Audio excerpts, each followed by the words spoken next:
où l'accord de principe vient d'être signé à Doha, à 11 heures temps local, heure locale plutôt, et c'est entre le gouvernement de la RDC et les membres du M23, en attendant la finalisation de toutes les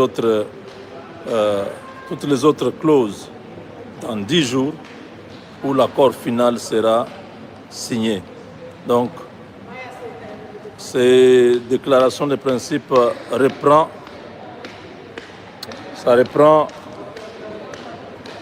le respect de la Constitution, le respect de l'accord de Washington, le respect de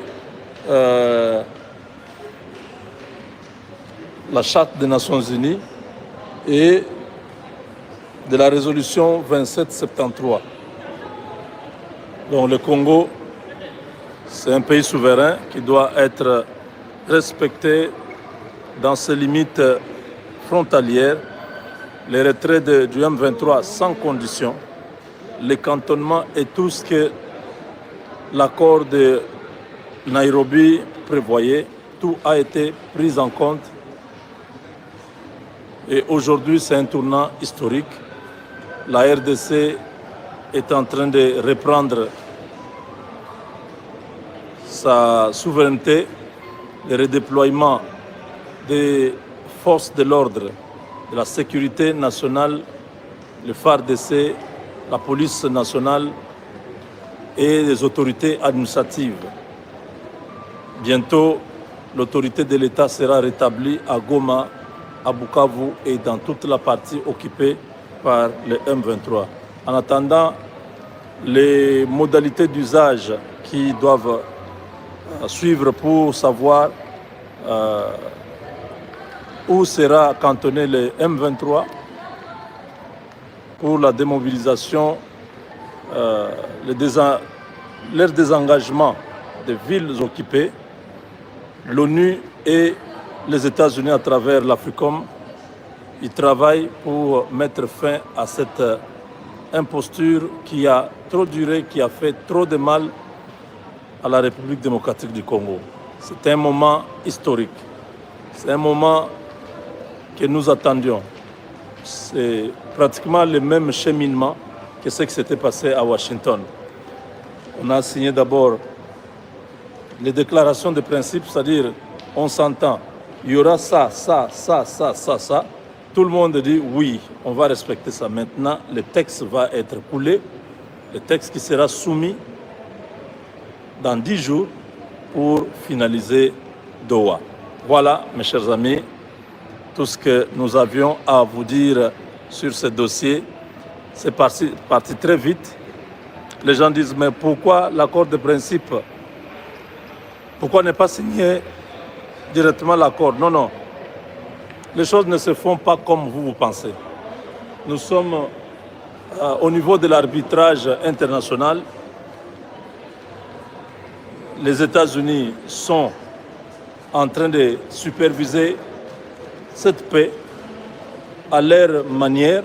Ils ont mis le Qatar comme médiateur.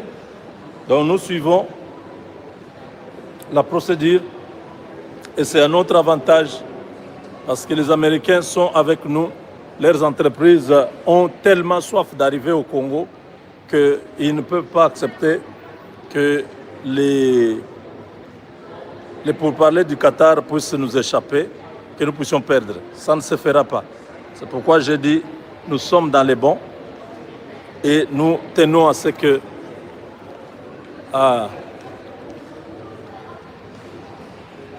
donc nous tenons à ce que les choses soient claires.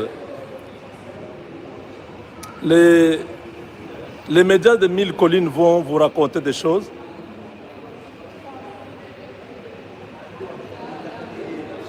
Oh ouais. Les médias de Mille Collines vont vous raconter des choses. Ne suivez pas. Suivez ce que nous vous disons. Donc tout est terminé pour aujourd'hui. La partie importante a été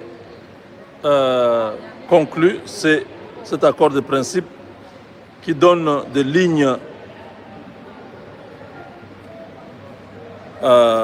ligne de conduite, ce qui va être dans l'accord, c'est ce qui vient d'être signé aujourd'hui. C'est-à-dire, on s'entend que voilà, sur telle disposition, nous allons dire ça. Sur telle disposition, nous allons dire ça. C'est tel... Ok, vous êtes d'accord? Oui, nous sommes d'accord. Est-ce que vous êtes d'accord? Oui, nous sommes d'accord. Signez. Ils se sont engagés. Donc, c'est maintenant terminé. Nous pouvons continuer à surveiller parce que vous savez quoi? Dans la tête des M23, ils se disent ceci. Nous sommes perdants, mais il ne faut pas que nous puissions baisser les bras. Nous pouvons encore tenter quelque chose. Nous pouvons encore essayer une dernière chose et mettre le Congo à genoux. Les 10 jours qu'ils ont demandé, parce qu'on leur avait dit, vous ne sortez pas d'ici si vous ne signez pas l'accord de principe. Si vous ne vous engagez pas, si vous ne vous décidez pas sur ce qui va se passer après. C'est comme ça que leur passeport était retiré et tout ça. On les a obligés d'accepter cet accord de principe. L'accord de principe, c'est toujours le modèle américain. Ils ont déjà leur façon de comprendre les choses. Ils ont refusé toutes ces histoires-là, toutes les demandes. Non, voilà, nous allons gérer le Kivu pendant 8 ans. Tout ça, on a enlevé. Le Congo est souverain. Le Congo doit reprendre sa souveraineté. Vous devez vous retirer. Vous n'avez pas été invité. Vous n'avez pas le droit d'être là. Vous partez. Le reste des choses, nous allons nous occuper de ça. Alors, pour les M23, dans les 10 jours ici, ça leur suffit pour lancer les hostilités, lancer les attaques sur Uvira, prendre Uvira, aller vers Kalemi. Ils sont en train de rêver debout. Ils ne comprennent pas que pendant le temps où ils pensent s'organiser pour prendre Uvira et tout ça, ils ne savent pas ce que les États-Unis sont en train de faire avec Kinshasa.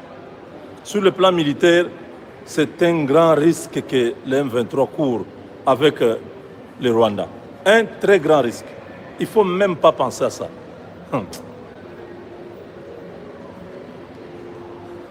Le plan est déjà là. Quand je dis, j'insiste, le plan est déjà là. Une petite escalade, ça va tourner très mal jusqu'au Rwanda. Donc, le Rwanda ferait mieux d'éviter ce genre d'idées pour essayer de compromettre à ce processus qui est déjà presque à la fin. En principe, ça c'est un long, comment on dit, c'est un long processus. Trump est bon. Il pouvait résoudre cette histoire ici par neutraliser Kagame et l'affaire est finie. Mais il a préféré que ça soit comme ça, que les choses aillent jusqu'au bout, qu'il puisse tirer le profit de cette victoire comme un homme de la paix. C'est pourquoi le prix Nobel de la paix, il attend dans cette histoire de la RDC. Donc c'est signé. Je vous ai dit les grandes lignes. Donc la RDC est sortie gagnant sur toute la ligne et ces individus n'ont plus de marge de manœuvre. Ils n'ont rien à faire pression. Ils n'ont même pas la capacité militaire ni logistique à pouvoir tenir pour dire nous pouvons faire ceci pour faire chanter la RDC. C'est déjà trop tard. Ils ont perdu et nous avons gagné.